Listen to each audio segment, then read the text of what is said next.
महाभारत।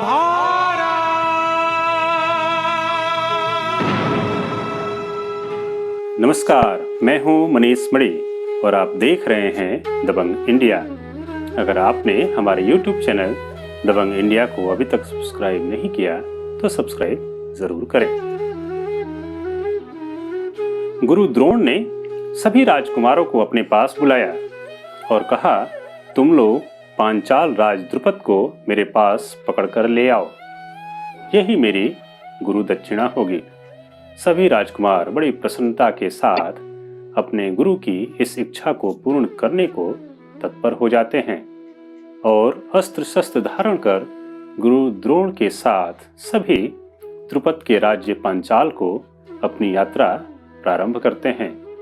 पांचाल राज्य की राजधानी के समीप पहुंचने पर दुर्योधन अपने भाइयों संग गुरु द्रोण के पास पहुंचता है और द्रोण से कहता है कि वह और उसके भाई पांडु पुत्रों से पहले द्रुपद पर आक्रमण करेंगे और उसे पकड़कर आपको समर्पित करेंगे।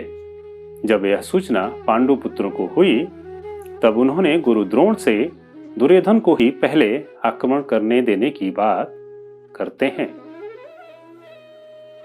दुर्योधन अपने भाइयों संग पांचाल देश की राजधानी में प्रवेश कर द्रुपद की सेना पर आक्रमण कर देता है। आक्रमण देख पांचाल नरेश द्रुपद ने दुर्योधन की सेना को चारों ओर से घेर लिया। द्रुपद ने अपने बाणों की वर्षा से कौरव सेना को चकित कर दिया। शंख, मृदंग, भेरी, हाथियों के चिहाड़ और सिंहनाद से पांचाल की राजधानी गूंज उठी। दुर्योधन अपने भाइयों और सेना संग द्रुपद और उसकी सेना से भयंकर युद्ध कर रहा था। दुर्योधन, दुशासन और विकर्ण जैसे कौरव योद्धा अपने अपने अस्त्र शस्त्रों से दुश्मन की सेना को क्षति पहुंचा रहे थे, लेकिन द्रुपद अकेले ही चारों तरफ घूम घूम कर कौरव योद्धाओं का सामना कर रहे थे। इस युद्ध में पांचाल राज्य की राजधानी के साधारण और असाधारण नागरिक भी बादलों के समान कौरव सेना पर टूट पड़े। कौरव सेना अब पूरी तरह असमर्थ दिखने लगी। इस युद्ध में दुर्योधन बुरी तरह से फंस चुका था। इस भयंकर मार के समक्ष उसका टिके रहना अब संभव नहीं था। दुर्योधन के नेतृत्व वाली कौरव सेना पर ऐसी मार पड़ी कि वे अपनी जान बचाने के लिए भागे भागे पांडवों के पास पहुंच गए। कौरव सेना की ऐसी हालत देख अर्जुन, भीम, नकुल व सहदेव गुरु द्रोण की आज्ञा से अपने अपने रथों पर सवार हो द्रुपद से युद्ध के लिए चल पड़े। चारों भाइयों ने अपने बड़े भाई युधिष्ठिर को वहीं रोक दिया। नकुल और सहदेव अर्जुन के रथ के रक्षक बने और भयंकर भीमसेन काल के समान हाथ में गदा ले सेना के आगे आगे चल पड़े। द्रुपद की सेना कौरव सेना को हरा अभी हर्षनाद ही कर रही थी कि तभी अर्जुन का रथ वहां तेजी से पहुंचता है। अर्जुन ने असाधारण द्रुपद की सेना को तहस नहस करने के लिए असाधारण शस्त्रों का प्रयोग शुरू कर दिया। इस युद्ध में अर्जुन और सत्यजीत का भयंकर युद्ध हुआ, लेकिन अर्जुन ने सत्यजीत को युद्ध से विमुख होने पर विवश कर दिया। अब अर्जुन का एकमात्र लक्ष्य राजा द्रुपद ही थे।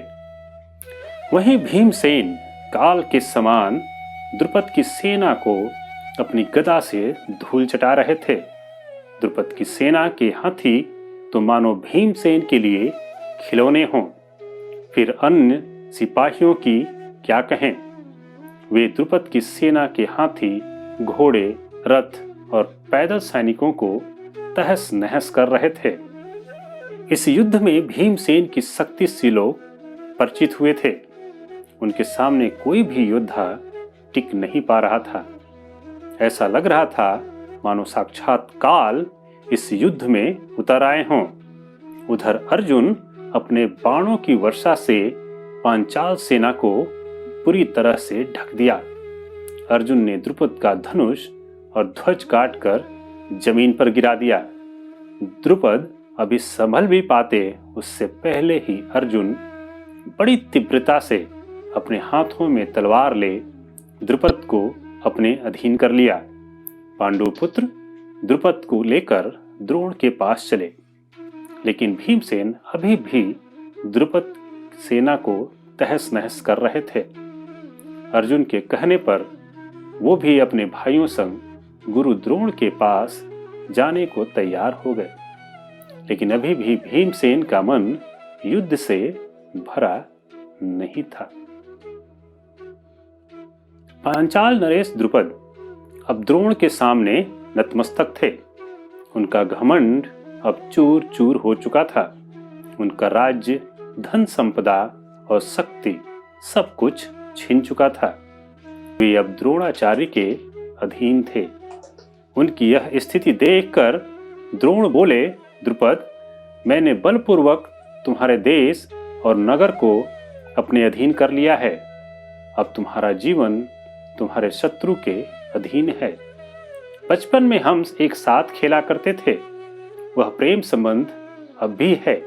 राजन, मैं चाहता हूं कि हम लोग फिर से वैसे ही मित्र बन जाएं। मैं वचन देता हूं कि तुम आधे राज्य के स्वामी रहोगे। तुमने कहा था कि जो राजा नहीं है, राजा का सखा नहीं हो सकता। इसलिए मैं अब तुम्हारा आधा राज्य लेकर राजा हो गया हूं। अब तुम मुझे अपना मित्र, अपना सखा समझो। क्या तुम हमारी पुरानी मित्रता को फिर से जागृत करना चाहोगे? अब द्रुपद माकंदी प्रदेश के श्रेष्ठ नगर काम्पिल्य में रहने लगे। यह दक्षिण पांचाल चर्मवंती नदी के जल से बहुत खुशहाल था। अहिच्छत्र प्रदेश की अहिच्छत्रा नगर में द्रोणाचार्य रहने लगे। अर्जुन व भाइयों के पराक्रम से ही द्रोणाचार्य को पांचाल का आधा राज्य प्राप्त हुआ था। लेकिन द्रुपद इस पराजय को अपने भीतर बहुत गहरे में कहीं जीवित रख रखा था। द्रुपद को अब सही समय का इंतजार था। आज की महाभारत कथा में बस इतना ही। हमारे वीडियो को लाइक करना और हमारे YouTube चैनल को सब्सक्राइब करना न भूलें। धन्यवाद।